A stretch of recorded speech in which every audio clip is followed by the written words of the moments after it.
my crafty friend, and welcome to the flip through of my newest little magical junk journal. I think of this one as a book of manifestation, and the reason is I've placed a beautiful Lakshmi on the cover, surrounded with real gemstones. And Lakshmi, according to Sanatana Dharma, the tradition of Hinduism, she's the goddess of abundance. And so connecting with her helps us get in the flow of wealth, prosperity, generosity, creating the life that we want, and also sharing our riches with others.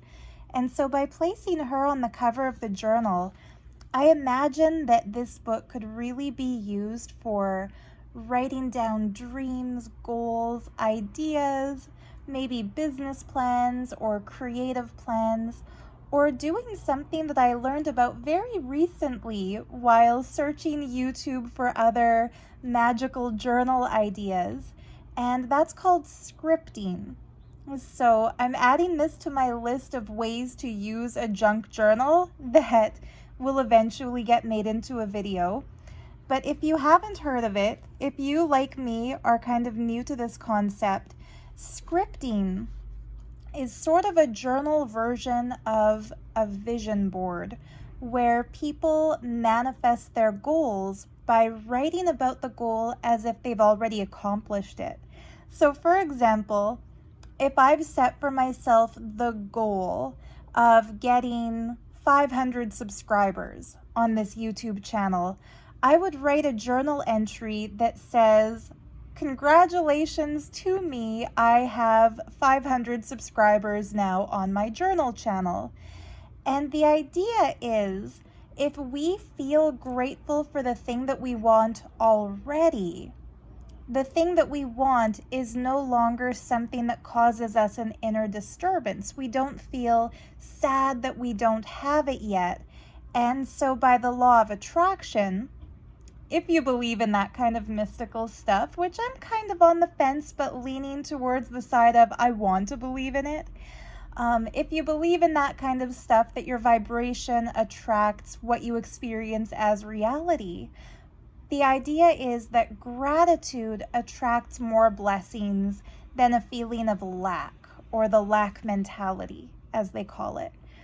So anyway, since Lakshmi is the goddess of wealth and abundance and blessings, I felt that putting her on the cover of a journal means that what you write down in this little book will become blessed by Lakshmi. So if you have a goal to get a promotion or increase your sales, if you make things or sell things, or get in the flow of creative ideas, which itself is a form of wealth. Wealth isn't just money. Wealth is also creative ability, artistic talent, the ability to express ourselves. Some people are rich in their vocabulary. Some people are very wealthy in their friends, how many people support them around them. So Lakshmi will bless all of that good stuff. And so one way you could use this little book is as a gratitude journal. Anyhow, I'll get right to the good stuff, what's included on the cover. So first and foremost, I made a little boho tassel to decorate it. And in that tassel, which I've put on a removable clip, so if you don't like your books to be too covered in bulky stuff, you can take this off and clip it wherever you'd like it. I used a fun collection of different yarns and vintage laces and trims. And I also attached a Ganesha charm. So Ganesha in Hinduism is the remover of obstacles. And by keeping a Ganesha either as a piece of jewelry or attached to your book, for example, if you're writing down something that you want to manifest, and you feel like it's an impossible goal, or there are too many struggles ahead in realizing that goal, you can ask Ganesha to help you remove those obstacles. And combined with his powers and Lakshmi's powers, I feel like whatever goal you set for yourself, you can achieve it. So anyhow, what else is on the cover? I made a little collection of buttons and a vintage earring here. The buttons are from my grandmom's craft stash, and this cool iridescent red one, I painted the Om using fabric paints. This pretty vintage sari trim is extremely ornate. It has little pearl beads and little silver bugle beads that are sewn right onto the fabric. I cut some flowers out of other sari trim flowers and gold leaf shapes. Like I said, I put Lakshmi in the very center, and around her there are citrines, which are like the crystal equivalent of Lakshmi's energy. Citrine connects with the solar plexus chakra, which is our inner center of willpower, creativity, and manifestation. Peridot for the heart chakra, that's our center of love. Beautiful blue apatite for the throat chakra, which is our center of self-expression. So anybody who suffers with writer's block or creative block, or you're not quite sure what to write, there might be a blockage in the throat. So connecting with any kind of light blue gem will help overcome that creative blockage. And then last but not least, lapis lazuli, that beautiful dark blue stone, which is for the third eye, our inner center of visionary capacity, psychic ability. And I've bordered that with some gold fabric paint and some pretty gold lace. You can see a piece of handmade, hand-painted paper from India that's kind of hidden but tucked under the lace and tucked under that pretty pink fringe. The bottom has this really beautiful twisted trim. I just love that stuff. I found that at a local thrift shop, and I knew that was going to be like a skirt on the bottom of a book.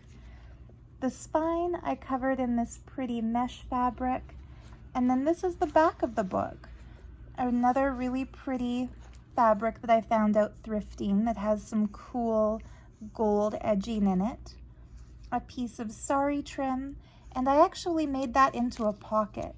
So I've put one of my shop business cards in that pocket, but of course you could use it to put whatever you like. It's as deep as it looks like it should be, so you can really fit some nice papers in there. So yeah, lots of little papers. The closure is this light pink ribbon. 8 minutes and we're finally getting into the book. So I wanted her to be full of goddesses. So Lakshmi is not just on the cover, but you also see beautiful forms of Devi, beautiful forms of the goddess inside. So the inner cover is lined with this beautiful handmade paisley paper from India. I made a pocket out of this pretty golden trim and attached a flower applique just to add some prettiness. There's a journal card of Adi Shakti. She is the goddess in her primordial form. It's blank on the other side, just kind of antiqued with some ink. And this would be a great place to write, for example, your name, the day that you start working in this journal, what your main goals are right now, the theme for this book, literally anything you want. But that's a nice little journal card on the other side of the goddess. This page here has Saraswati. She is the goddess of music, creativity, wisdom.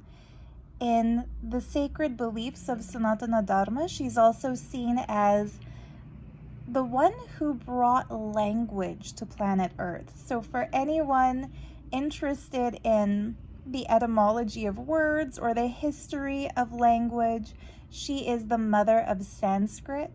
And so she's the patron goddess for singers, writers, musicians, scholars, philosophers, all the good intellectual arts. She's playing her beautiful vina. She's holding prayer beads, which is why I decided the backdrop for today's video would be a prayer bead page in a book about beads. So this is also a journal card. I distressed the back a little bit more with ink to make it look antiqued. And then the first page is just some pretty marbled scrapbook paper. For the tuck spot, I used a really cool Dresden medallion, and I glued a piece of beaded sari trim into it and made the first tab out of more embroidered sari trim. Turning the page, you get a lot of journal space here. I folded up the edge of this paper just because I thought it would look cool, and inked all of the creases to give it that fun layered look. So here's quite a big piece that you can write on, and then that flips over, so you get lots of writing space here. How I would use this if this were my book, for example, if I were keeping it, I would use all of these little folds to write keywords that I want to manifest. So you'd have to write really teeny tiny, but if you have one of those cool felt tip fine point art markers, you could really do it. A little tiny corner like this, you could write the word love, or you could write any short little word. You could write another word here, here and here, here and here and here, and then use this space for journaling. But that's just one idea. You can also just open this flat and use the whole space to write like just a typical page.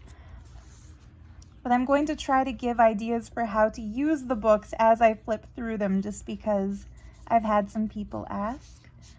This page, I wish you could feel it. It feels kind of like newsprint, but thicker.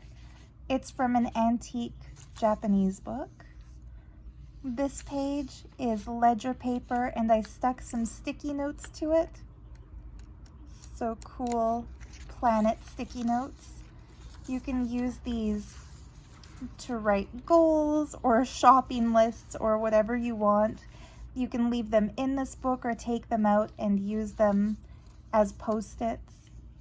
This very cool trim. I love the texture.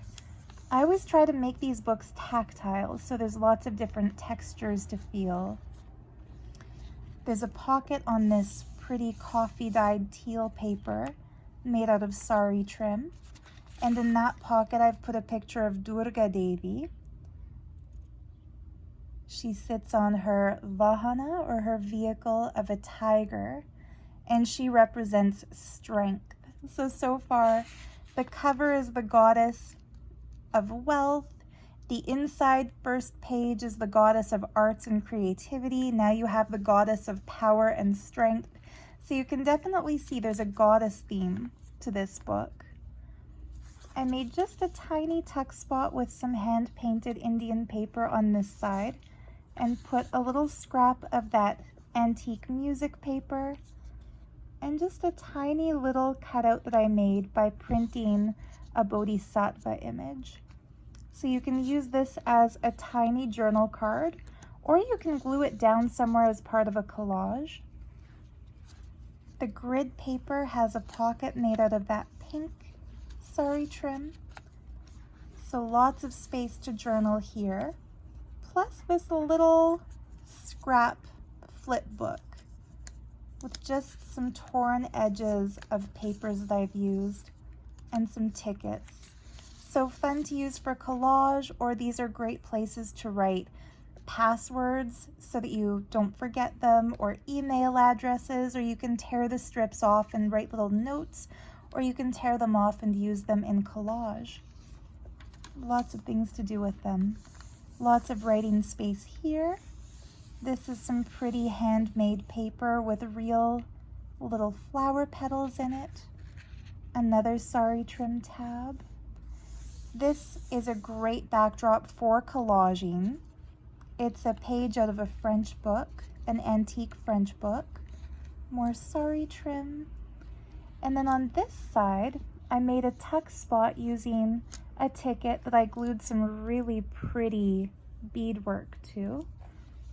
And I just stuck a little piece of paper in there that you can write on, just as an example of how you can use this tuck spot. So you can leave it in or take it out or replace it with paper of your choice, however you like. And then I made a pocket. There's the other side of that French book page, and just some more coffee dyed paper inside the pocket. But again, you can put anything you like in it. A lot of the times when I fill the pockets in the books I make, it's just to show an example that it is in fact a pocket. But once you buy the book, it's yours to decorate and write in and draw on and collage over, do with as you please. Some coffee dyed paper.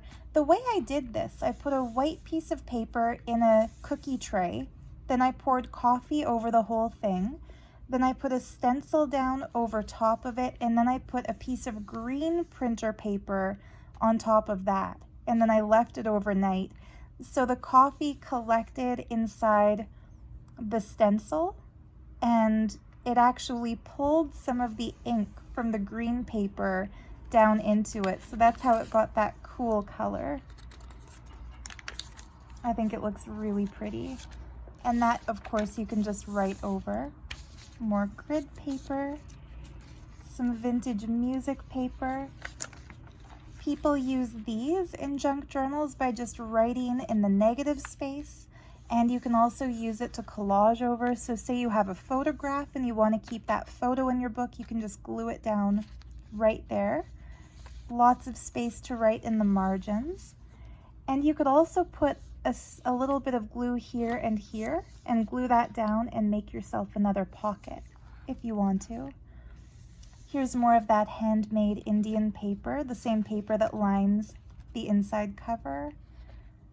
More of those pretty beaded sari trim. I love the texture on this paper.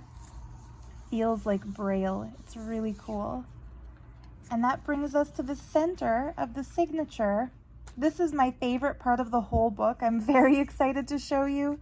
First, I'll just show you the beads that hang from it. I always like to decorate the strings that sew the books together with little beads. Pretty flowers and a painted wooden bead. But anyway, on to the good stuff. This is my favorite part of the whole book.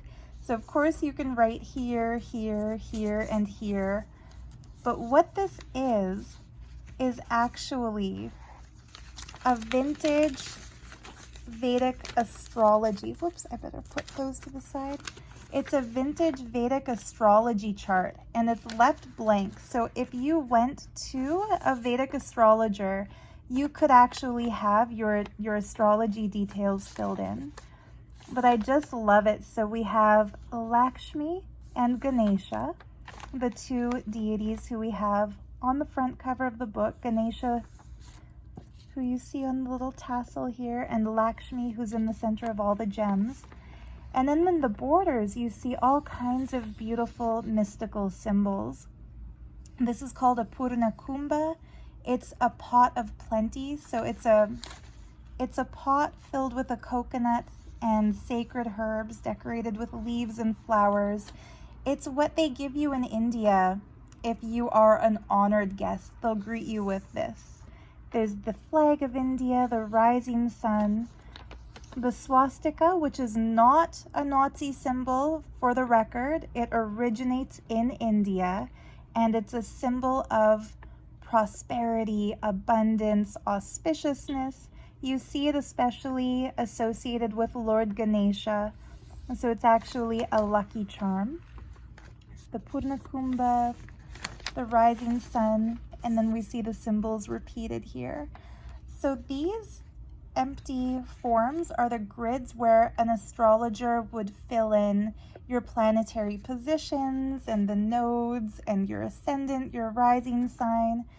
And then these lines are also there for the astrologer to fill in your birth details. So I found this. It's huge. I'm sorry that I can't fit the whole thing in the frame, but I found that in a really cool Etsy shop. It's a man in India who owns an antique store, And among the other Indian antiques, I found these papers and I couldn't resist. I thought those would be so unique and unusual to put in a junk journal. So yeah, that's my favorite thing in the whole book. Because the paper was very fragile and very old, I think these were from 1970, so not antique ancient, but definitely vintage and quite crumbly. So I glued some sari fabric to the center where they get sewn into the book just to reinforce and to strengthen it. But yeah, I thought that was the coolest little piece of ephemera to include in the book. And then we have the other sides of all these papers. I put lots of embroidered sari trim tabs because those are pretty much my favorite things to put in a book. I put a couple of stamps here. So because of all the goddesses in the book, I thought it would be cool to put a Greek goddess and a modern day Olympic figure skater to show even ordinary women, so-called air quote ordinary, are capable of doing extraordinary things. And so this pocket is made by the other side of that French book page. In it, I put just more coffee dyed paper for you to write on.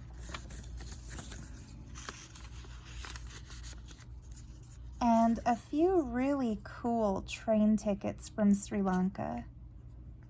So you can use these as journaling cards and write on the back. You can use them as collage pieces. You can send them to your pen pals as little cool collectible gifts.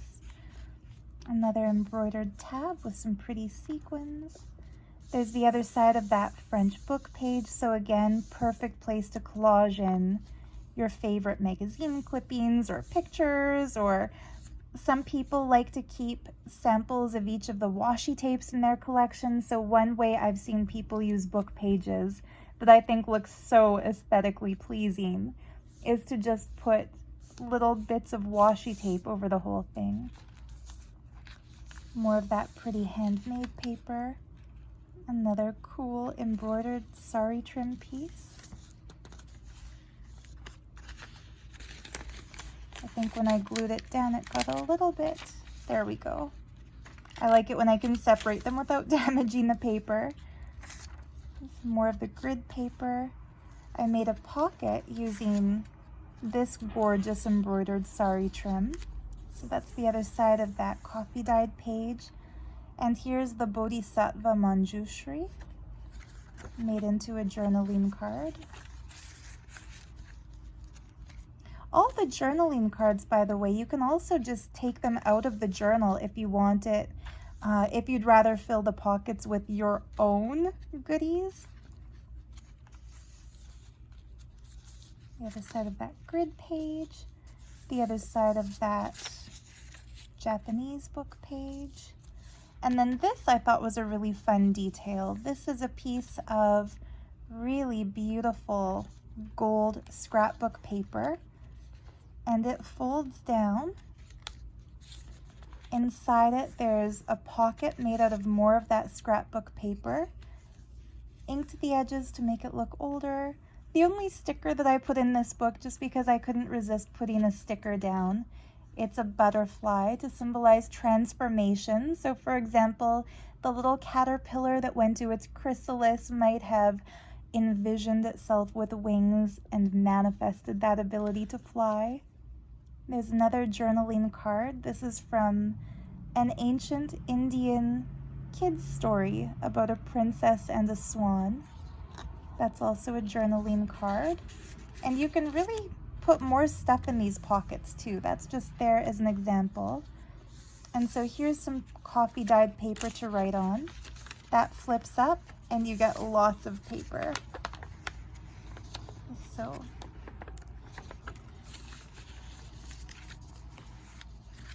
I try to include writing space. Even though I like to decorate my journals, it's also nice that you be able to write in them. The other side of that gorgeous marbled golden scrapbook paper. And then this is the back cover. So more of that pretty handmade paper, more lace to finish it, a pocket made out of that pretty sequin trim, a journaling card of an antique painting of Own that I printed out, and a gorgeous South Indian princess. I've used this image in a lot of my journals just because I love the opulence of her sheer sari with the golden border and all of her cool, ornate jewelry. And she has a very dreamy look on her face, doesn't she? And that's also a journaling card. So there you have it. A little book for writing down what you're grateful for, or what you're manifesting, or maybe keeping a record of your crafts.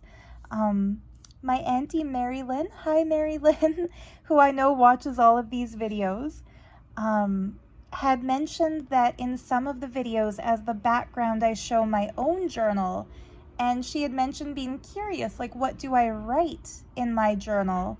And I really use my journal as a place where I plan the junk journals that I'll be making. So I should have used that as the backdrop today, but I just thought of this now. So what I like to write down are my ideas for cover art and my ideas for journal themes, and lists of things that I want to find when I go thrifting and antiquing, like what kind of stuff I want to put in each specific journal. So that's another way you can use a journal, a journal to plan your journals. Or if you're crafty in another way, it could be a journal where you write down your ideas or sketch ideas for designs that you're working on, jewelry designs or paintings or printable art.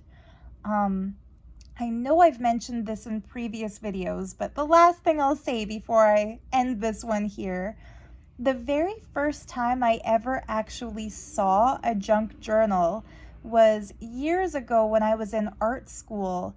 One of the things that we had to do in foundation year or first year of art school was keep a sketchbook. And kind of like how in regular school you have to keep an agenda where you write down your homework and due dates for things and dates of the exams, we had to keep sketchbooks where we would document the process for whatever art we were working on. So for sculpture class, we had to sketch out and write a list of materials for the sculptures we were making. And I took an abstract painting class, we had to do kind of like little underpaintings, but we wouldn't actually ever paint over them in the sketchbook. So just to kind of plot and plan and design what we'd be painting. That was very torturous for somebody like me who always prefers to work spontaneously. But anyway, in one of my printmaking classes, there was a girl who, instead of having the typical store-bought sketchbook, she had a junk journal. And I was obsessed with that thing. Like, I would ask her if I can look through it pretty much every time we had class together, because there were pages that she had sewn in from old books and grid paper and wallpaper samples and just random things and collages. And at that time, I couldn't wrap my head around how somebody would put something like that together, but it really left an impression on me.